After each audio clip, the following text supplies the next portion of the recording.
Yo YouTube, this video I'm gonna show you how to export as a STL. It's gonna be a quick one, but there are two ways. Let's say you want to export everything as one file, everything you see on your screen.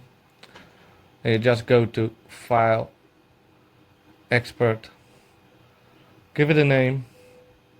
Here you choose STL and the location you want to save it, and just click export. This will take a while, it's very slow, and yeah, you will export everything you see on the screen. So that's one way to do it.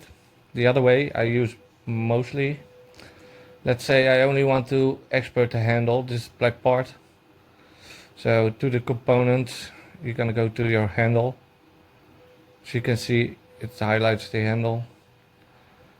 Right click on it and save as mesh. It will open this pop-up. Here you can select all the parts you want. I only want the handle part. The format you choose STL, unit type millimeters, structure one file. Over here send it to 3D print utility. If you click this, it will export it to Cura or anything or any slicer you use, but I don't want it, I just want to save it. So then you click OK, choose the map and then give it a name and press save. You want to replace it, yes. It's very quick, way quicker than the first method. So that are the two ways I use to export things. So yeah, that's it.